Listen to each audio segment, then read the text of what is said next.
De quelle couleur est l'ours polaire? Est-il possible de retirer la carapace de la tortue? S'évader de prison est-il un crime? Si vous souhaitez connaître ces faits et bien d'autres, restez jusqu'à la fin de la vidéo. Imaginez que quelqu'un vous dise qu'il vous donnera 10 000 $ si vous comprenez bien. Quelle est la capitale de l'Australie? Comprendriez-vous correctement? Vous avez dit Sydney? Saviez-vous que la capitale de l'Australie n'est pas Sydney, comme beaucoup le pensent? La véritable capitale est Canberra. La capitale de l'Australie, Canberra, n'est pas la plus grande ville du pays, mais elle a été choisie comme compromis entre Sydney et Melbourne, deux grandes métropoles qui se disputaient le titre. Fondée en 1911, Canberra est une ville planifiée avec une riche histoire et une architecture impressionnante. Parmi les principales attractions de Canberra figure le Parlement australien, un bâtiment monumental qui abrite le gouvernement du pays, le Mémorial australien de la guerre, qui rend hommage aux soldats australiens qui ont combattu dans les guerres, et le lac Burley-Griffin, un lac artificiel entouré de parcs et de jardins. Canberra est connu pour sa haute qualité de vie, avec d'excellentes écoles, universités et services publics. La ville possède également une scène culturelle vibrante, avec de nombreux musées, théâtres et galeries d'art. Saviez-vous que l'Australie compte une population de kangourous bien plus importante que la population humaine? On estime qu'il y a entre 45 et 50 millions de kangourous dans le pays, alors que la population humaine est d'environ 25 millions. La carapace d'une tortue peut-elle se détacher comme dans les dessins animés? Différent des dessins animés, la carapace de la tortue n'est pas qu'une petite maison qu'elle porte sur son dos, mais une partie fondamentale de son corps. Elle est formée de plaques osseuses qui se fondent au squelette de la tortue, offrant une protection contre les prédateurs, les chutes et autres dangers. Il existe deux types principaux de carapace chez les tortues, la carapace dure, présente chez les tortues marines, et la carapace molle, que l'on trouve chez les tortues d'eau douce. Les deux types offrent protection et camouflage à l'animal. La carapace des tortues marines est adaptée à la vie dans l'eau, étant lisse et hydrodynamique pour faciliter la locomotion. La carapace des tortues d'eau douce, quant à elle, est plus rugueuse et permet à l'animal de s'agripper aux rochers et aux troncs. Alors vous savez, la prochaine fois que vous verrez une tortue, n'essayez pas de la sortir de sa carapace car cela lui ferait beaucoup de mal. Vous avez probablement déjà vu une femme porter des talons hauts. Les talons hauts sont une icône de la mode moderne et presque toutes les femmes portent des talons hauts. Ils représentent la force, l'autonomisation, la sensualité et augmentent l'élégance d'une femme, tout en lui donnant une touche d'élégance. Posture et de nombreuses personnalités publiques portent des talons hauts. Mais saviez-vous qu'au départ, les talons hauts n'étaient pas faits pour les femmes? On peut trouver des talons hauts de différentes tailles, à partir de 5 cm, de différentes formes et avec différentes couleurs et effets. C'est à chacun de choisir celui qui lui convient. Mais saviez-vous qu'au début les talons hauts n'étaient pas faits pour les femmes?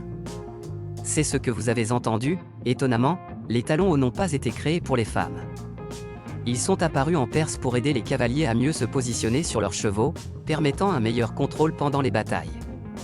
Au XVIe siècle, la mode des talons hauts s'est répandue en Europe chez les hommes, devenant un symbole de statut et de virilité. Les rois et les nobles portaient des talons hauts pour se démarquer du peuple commun. Ce n'est qu'au XVIIe siècle que les talons hauts ont finalement fait leur apparition dans les garde-robes féminines. Au début, ils n'étaient portés que par les femmes de la haute société, mais ils sont progressivement devenus plus accessibles et populaires parmi les femmes de toutes les classes sociales. Saviez-vous que s'évader de prison n'est pas considéré comme un crime? S'évader de prison n'est pas considéré en soi comme un crime dans de nombreux pays, mais plutôt comme un besoin pour les êtres humains d'être libres. Pourquoi? Le crime est défini comme des actions qui portent atteinte aux biens légaux, tels que la vie, la liberté et la propriété. L'évasion de prison, en soi, ne viole pas directement ses droits légaux. Mais cela ne veut pas dire qu'une évasion de prison est sans conséquence.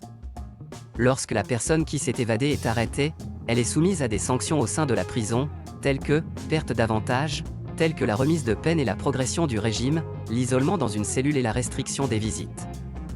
L'évasion peut devenir un crime si elle implique d'autres actes illégaux, tels que violence, atteinte corporelle ou homicide sur des agents pénitentiaires ou des tiers.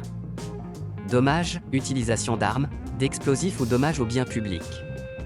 Assistance, aider quelqu'un à s'évader de prison est également un crime. Dans ces cas, le détenu peut être reconnu coupable de crimes spécifiques commis lors de son évasion. Et votre condamnation initiale peut également être alourdie. C'est pourquoi il vaut mieux ne pas s'enfuir et attendre la fin de la peine. Quelle est la fonction des cache-œils des pirates? La théorie la plus acceptée pour l'utilisation du cache-œil par les pirates est qu'il servait à améliorer la vision nocturne. En gardant un œil bandé dans les environnements sombres, l'autre œil s'adaptait plus rapidement aux changements de lumière, donnant aux pirates un avantage dans les combats nocturnes. Le cache-œil pouvait également être utile pour protéger l'œil des éclaboussures d'eau de mer et du vent fort. De plus, certains pirates pensaient que le cache-œil leur donnait une apparence plus intimidante.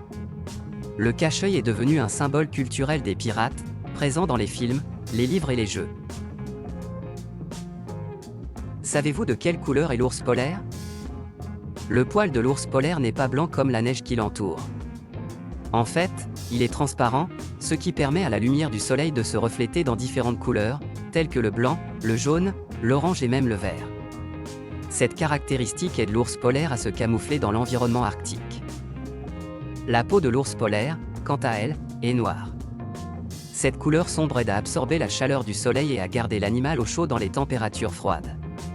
La combinaison d'un poil transparent et d'une peau noire est une adaptation cruciale pour la survie de l'ours polaire dans l'Arctique, où les températures peuvent atteindre moins 40 degrés Celsius. Qu'est-ce qui fait que le ventre fait des bruits?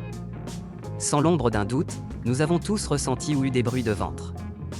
Est-ce une mauvaise chose ou ne devons-nous pas nous en inquiéter? Le grondement du ventre, souvent associé à la faim, est en fait un signe que les intestins sont en mouvement et ont besoin d'être vidés. Ce mouvement intestinal, appelé péristaltisme, est responsable de la poussée des aliments dans le système digestif.